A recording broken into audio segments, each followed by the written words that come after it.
So the Buddha continued, when you cultivate dhyana, mean meditation, and attain samadhi, your mind tallies with the minds of the bodhisattvas and the great arhats of the 10 directions who are free of outflows, yeah? And you abide in a state of profound purity. When you do that, when you truly attain real samadhi, then your mind, your soul connects all the real bodhisattva, the true high enlightened beings, and the arhats, because they are pure themselves. So you also became pure. Profound state of purity you will attain at that time. And now what will happen? What will happen when you attain this stage of profound purity and connecting with all the saints and sages in the 10 directions? What happened? You become Buddha? Of course, yes. You become a saint at least. But what will happen? What terrifying things will happen? All the kings of demons, ghosts, spirits, and the ordinary gods see their palaces collapse for no apparent reason, because these are from false birth. You remember above the Buddha say everything, they created it from false thinking. So they have their own palace and they think they have this, they have that. But when one person even realized the truth and connected with the truth in the pure mind of all the Buddhas, then their palace collapsed. The Buddha said all the worlds within collapse, all the false world collapse. You see, for no reason at all, just shaking, trampling, or collapse. So the earth quakes, and all the creatures in the water, on the land, and in the air, without exception, are frightened in their world, in these false, delusional worlds. Yet ordinary people who are sunk in dim confusion remain unaware of these changes. So heaven collapse, mountain, river, or tremble, but normal people who don't have any perception of the spiritual instinct, know nothing, see nothing. All these beings have 5 kinds of spiritual powers. You know, those who have these palaces, ghosts, demon kings, they lack only freedom from outflows. They have everything. They have magical power, very powerful, but they still have defects. They're not perfect. That's the only thing they lack, meaning they don't have love, they don't have enough moral quality, they don't have virtuous idea, even though they are powerful. They might have some merit from past life to become a king of heaven and all that, but they're not perfect. They don't have enough compassion and love like the Buddha. Because they are still attached to worldly passions, how could they allow you to destroy their palaces? Buddha talking about these kings whose palace collapse. That is why the ghosts, the spirits, the celestial demons, sprites, and goblins come to disturb you when you are in samadhi. They're scared. Many times, remember many stories I told you that one god in heaven, he's Shaka. He always came down and bothered these practitioners and even disturb the Buddhas and all that. He's one of those that the palace suddenly tremble because they sit there enjoying doing nothing, and then suddenly they feel their earth shake. The ground of their illusional world shake. Their palace tremble, and then they will look down and see, what is that then? What's the cause of that? Then if they see that one practitioner truly devote all his might to become Buddha so that he can help all beings, not devoted in meditation because he wants to be king of heaven, or not devoted because he wants to be the king of the world or anything, but want to be Buddha. At that time, his world will shake. The world of the lower heaven will shake. But most of the heavenly kings, they're still attached to their possession and power. They're very jealous of anybody who want to be above them, or they even doubt, they suspect that these, monks or practitioners maybe want to be king of heaven, to replace him, to replace that king of heaven.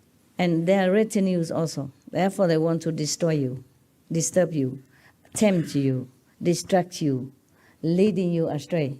So, how many goes? We're not there yet. You have only a few days, and I have a lot more. My calendar is not that long, but we still have a lot.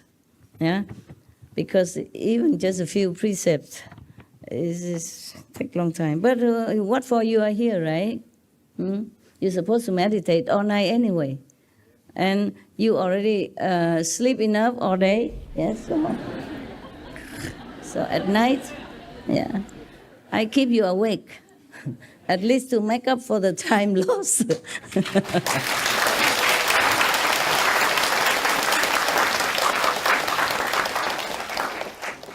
I'm telling you truly, if you can sleep less at night, you stay awake, really it pays.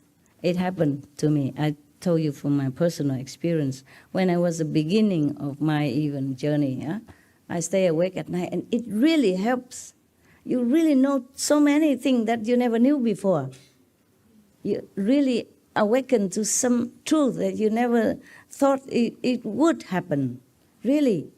Really, it will come to you when you calm yourself down and save as much time as possible to meditate and be alone.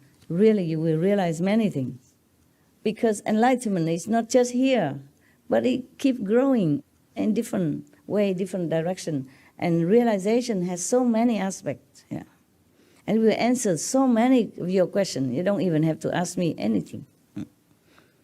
So now the Buddha say, so that's why they come to disturb you when you're in samadhi. Yeah, I mean, you want to meditate, you want to go higher, they want to disturb you. You and your wife had headache before, remember? So I have to tell you to reason with them. Say, okay, we just want to follow Master Ching. We don't want to bother you with really good intention. We don't want to snatch your nothing, okay? We want to go higher. Then they leave you alone, no? Yeah, okay. Now, the Buddha continue. If you are still awake, it's not yet 12 o'clock. It's okay, right? If you want me to stop, just show me the calendar, okay? You can sleep if you want. Your soul will listen, okay? Your mind will capiche, yeah? Even if your body is in comfortable position, your soul is awake. I'm talking to your soul, not your brain. Buddha. Thank you. Thank you for your hurrah, hurrah. But the Buddha continued. Although these demons possess tremendous enmity, they are in the grip of their worldly passions, while you are within wonderful enlightenment. There's a contrast, you see? Even they have great hatred to you. I mean, not just hatred, but fearful of your spiritual height and determination to reach purity and true home. They're fearful of you, even though they have so much power, but they're nothing compared to you. So they're so fearful. They try to find your loophole to harm you. That's why you have to be vigilant. The Buddha do not try to condemn any of his monks or his disciples.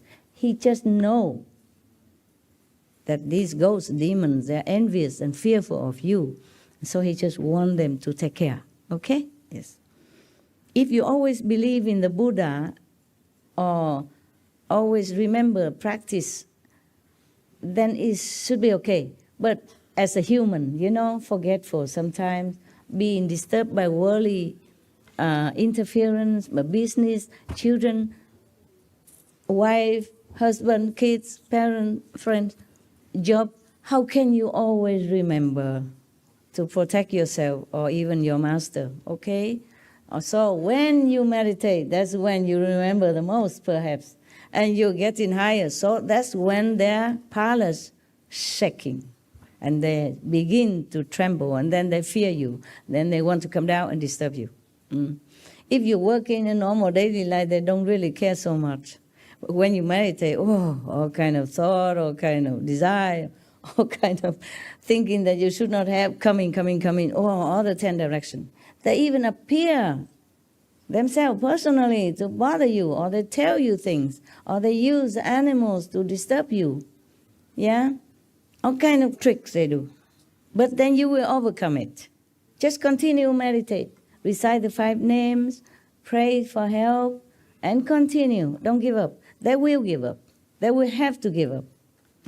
And another helpful thing is you put master chanting or lecture or SMTV 24/7 everywhere in your house. Even if you cannot see or hear too much, you put it low, cover the computer so that it's dark, you can sleep, or cover it. Even then, even on the background sound, it still protect you. SMTV, okay? Your master.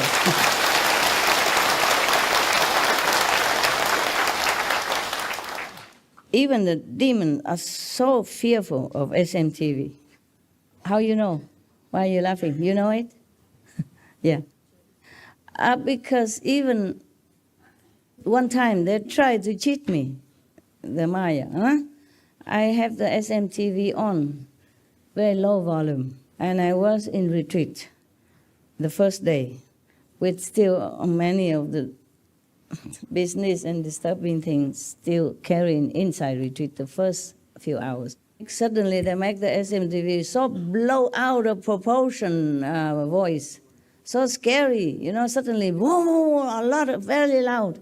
And I did not even have it so loud. Yeah.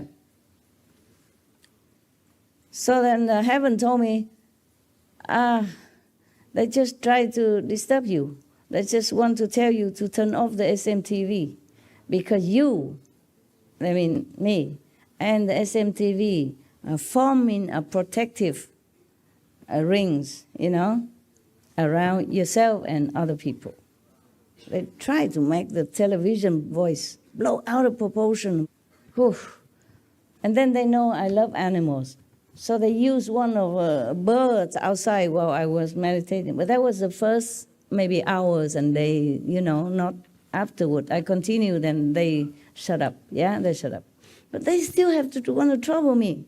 Yeah, I use some of the bird. That bird normally don't talk so loud. It make bird so loud like an elephant, crying in agony. There's nothing there, just a little bird. But you hear it like an elephant trumpeting in pain. Even I was thinking it's true. How can there's any elephant in my garden? There's no elephant around here. But I keep crying, and I had to go out. On a retreat, I should not. But I had to go out. Even I thought it is Maya illusion, but they know I love animals. They know I cannot resist, and I really cannot. So I walk out and have a look, and I even call some of the SMTV staff to come up and have a look. There's nothing. And they use all kind of tricks.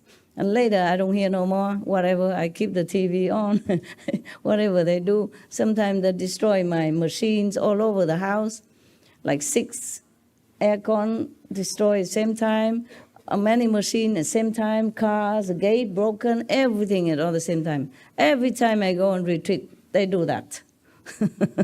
They do all different kind of things. Yeah, but the first days, and then I continue, and then later, it's no more. There's nothing more to destroy, so they quiet down, or they just know they cannot do anything much more. Even the Maya and demon are strong, but you are stronger, remember? You are the Buddha, remember that? You have Buddha inside. Call onto that Buddha, master power, to protect you all the time, the inner power, okay?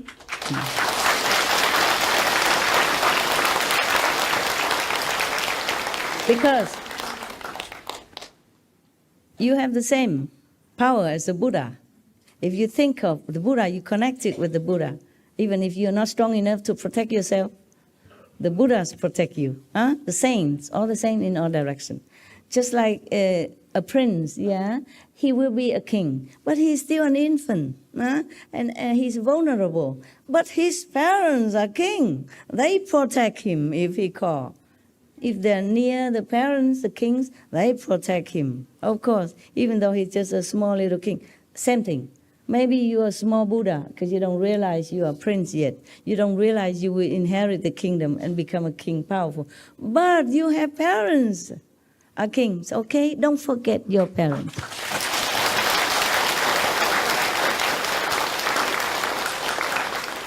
Yeah. So even they try all their might, they can't do nothing to me. But they would disturb my, assistant around me every day. Really, every little thing. It's not really their fault. They're just weak.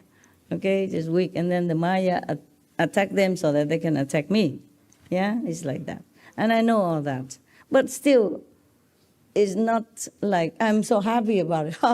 I know the Maya, Ching, my disciple. So happy. No, it's just painful. Yeah, because it could harm, it could cause pain as well. Yeah. So just don't forget, okay? You are the Buddha. Yeah. And nothing can harm you. Remember that. When you think of the Buddha, the saint, think of the Master, you're connected with the Master. You and the Master and the Buddhas and Jesus are one at that time. You win, okay? You will win. Continue, okay? Continue to meditate.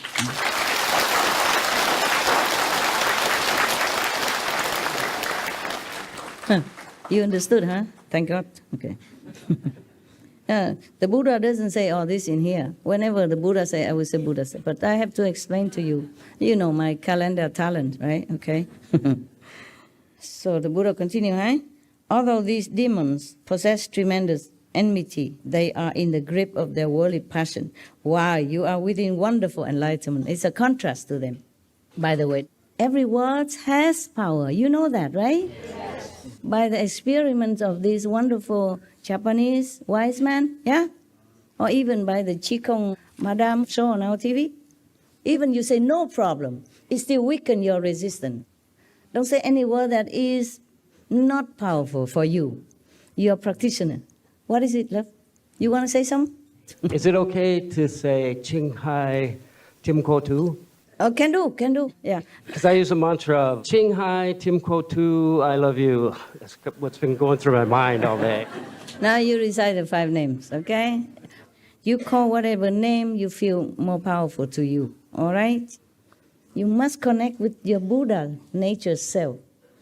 By knowing other Buddha, calling, addressing that Buddha, then awaken that Buddha within you more and more all the time. Not because I care what you call me. But when you address me less than the title, then it's not very beneficial to you spiritually. It's not for no reason that heaven tell me to use this title, okay? Supreme Master, it's you inside. Buddha power, yeah? God's kingdom, supreme.